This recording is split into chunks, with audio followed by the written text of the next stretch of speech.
Hello বিয়ার্স, আসসালামু আলাইকুম। আমি Naidur Rahman Roni, inter second year business study নিয়ে লেখাপড়া করতেছি। আজকে আমি এই ভিডিওর মাধ্যমে আপনাদেরকে বুঝিয়ে দেবো কমার্সে যারা লেখাপড়া করতেছেন কোন রুটিন অনুসারে তোমার সাবজেক্টগুলো পড়লে তুমি একটা ভালো ফলাফল করতে পারবে এবং একাডেমিক ফলাফল হোক, তুমি বোর্ড এইচএস পরীক্ষা হোক, তুমি একটা ভালো রেজাল্ট করতে পারবে। আমি বলি কি, আমাদের কমার্সের সাবজেক্ট হচ্ছে ইংলিশ, বাংলা এবং আইসিটি। এই তিনটা সাবজেক্ট সবার আছে, সায়েন্স এবং আর্টস সবার আছে। প্রথমত তোমাকে বলি, বাংলা অত অর্থ সোজা না। বাংলাও আমাদের অনেকে বাংলাতেও খারাপ করে, তাই বলি বাংলাকে অনেকে অবহেলা করে। বাংলাকে অবহেলা করা যাবে না, বাংলাকেও তোমাকে পড়তে হবে একটা রুটিন। যারা যারা রুটিন বানিয়ে পড়ে তাদেরকে বলি তোমার পড়া একটা গুড পড়া। কারণ হচ্ছে রুটিন ছাড়া লেখাপড়া করলে তুমি ব্যর্থ। রুটিন বানাবে, রুটিন বানিয়ে তোমার সাবজেক্ট, তুমি যে যে সাবজেক্টটি তোমার কাছে একটু হার্ড লাগে, এই সাবজেক্টটি তুমি তোমার একটু রাতকে সবার লাস্টে পড়বা অথবা সকালে।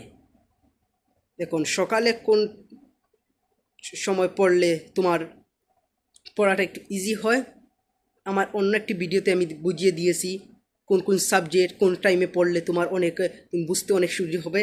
সেটা আমি অন্য একটা ভিডিওতে বুঝিয়ে দিয়েছি, তোমরা চাইলে আমার চ্যানেলে গিয়ে দেখতে পারো। বলি কমার্সের মেইন এক সাবজেক্ট হচ্ছে অ্যাকাউন্টিং। এই সাবজেক্টটি এত যে ইম্পর্টেন্ট তোমার কমার্সে পড়ার ক্ষেত্রে, তুমি বাইরে আইএলস করে গেলে এই সাবজেক্টটি খুবই গুরুত্বপূর্ণ একটা সাবজেক্ট। তুমি এই সাবজেক্টের মাধ্যমে তুমি একজন ব্যাংকার, যেন তোমার যার পরিকল্পনা আছে যে ব্যাংকার হতে, এই সাবজেক্ট পড়ে তুমি হতে পারো। দ্বিতীয় হচ্ছে ব্যবসা বিপণন সংগঠন ব্যবস্থাপনা। এটা এটা এই বই পড়ে, এই বইয়ের ভিতরে আছে ব্যবসা সম্পর্কে ঝুঁকি নেওয়া, আর্থিক সিদ্ধান্ত এবং ব্যবসার যাবতীয় বিষয়বস্তু এই বইতে উল্লেখ আছে। যারা বিজনেসম্যান স্টাডি করতে চাও তোমাদেরকে এই বইটি নিয়ে তোমরা লেখাপড়া করলে অনার্স খুবই ভালো হবে। এবং আর তৃতীয় বইটি হচ্ছে ফিনান্স ব্যাংকিং বিমা। এই বইটি যারা ব্যাংকার হতে চাও তাদের জন্য খুবই গুরুত্বপূর্ণ। যারা ব্যাংক উদ্যোক্তা নিতে চাচ্ছ তাদের খুব গুরুত্বপূর্ণ। কীভাবে আমরা জানি বাংলাদেশে মুদ্রা প্রচলনকারী কেন্দ্রীয় ব্যাংক হচ্ছে, নিয়ন্ত্রণকারী ব্যাংক হচ্ছে বাংলাদেশ ব্যাংক। বাংলাদেশ ব্যাংক প্রতিষ্ঠিত হয়েছে 1972 সালে। সেটা অনেকে জানতে নাও পারেন। আমি বলি কি ভাই বোনেরা, লেখাপড়া করতেছেন একটু মনোযোগ সহকারে করবেন প্লিজ। কারণ করতেছেন যদি, তবে একটু মনোযোগ সহকারে পড়লে নিজের সফলতাটা একটু মজবুত হয়ে উঠবে এবং নিজের একাডেমিক ফলাফল এক বাইরে এইচএসসি ফলাফল একটু ভালো হয়ে উঠবে, একটু ভালো রেজাল্ট করতে পারবে, মা বাবার মুখটা একটু উজ্জ্বল করতে পারবে। তৃতীয় হচ্ছে আমাদের উৎপাদন ব্যবস্থাপনা ও বিপণন। এটা একটু অপশনাল বই, একটা খুবই ইম্পর্টেন্ট আছে। এই বই তো এটাও পড়তে হবে। কিন্তু একটু কমার্সে যারা লেখাপড়া করতেছেন আপনারা বলি কি, ফিনান্স ব্যাংকিং বিমা এবং অ্যাকাউন্টিং এই দুই সাবজেক্টকে একটু বেশি গুরুত্ব দিবেন।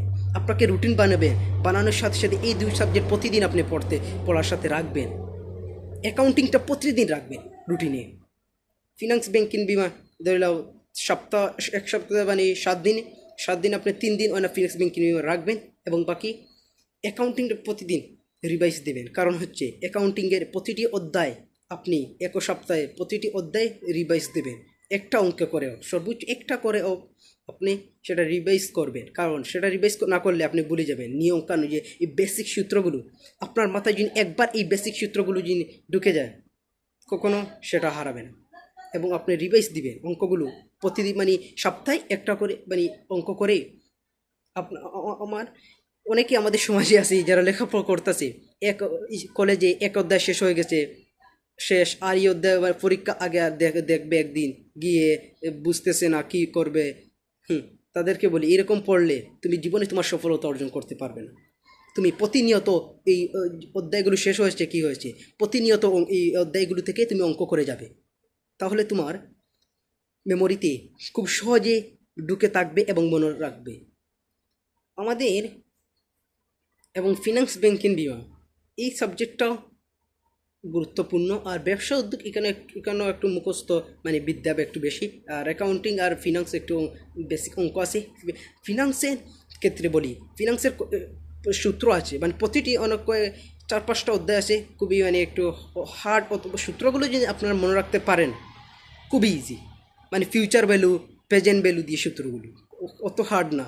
মানে এগুলো মানে একটু যদি আপনার মনোযোগ সহকারে পড়ে নেন খুবই ইজি। এবং আমি বলি কি, যারা অ্যাকাউন্টিং সাবজেক্ট পড়বেন সেটা একটু যোগ করবেন। যারা রাতকে মানে দেখতে পারছেন যে আপনি বুঝতে পারছেন না, এখন আমি এই অঙ্কটা বুঝতে পারছি না, এখন কি করব, আপনি তো দিবে তো শুয়ে পড়বেন। সকালে ফজরের নামাজ পড়ে এক গ্লাস পানিকে এই সাবজেক্টটা খুলবেন, অবশ্যই আপনার মাথাটা সকালবেলা মাথা ফ্রেশ থাকে, অঙ্কটা অবশ্যই একটা সলভ করতে পারবেন। আর একটা রুটিন বানাবেন। আমি বর্তমানে বিজনেস স্টাডি নিয়ে লেখাপড়া করতেছি, আমার রুটিন বানিয়ে আমি বর্তমানে যে পৌঁছতে পেরেছি। আমি আমি আমার একটা বলি, আমি যে সাবজেক্টটা দেখি একটু হার্ড, সেটা আমি তৈরি বাদে সকালে খুবই একটু বুড়ে উঠে সেটা দেখি এবং সেটা সলভ করতে খুবই আমার কাছে ইজি হয়। আশা করি আপনারা সবাই বুঝতে পেরেছেন। কোনো অসুবিধা হলে, কোনো সাবজেক্ট নিয়ে কোনো অসুবিধা মানে বুঝতে অসুবিধা হলে আমায় কমেন্টস করে জানাবেন। আসসালামু আলাইকুম। অবশ্য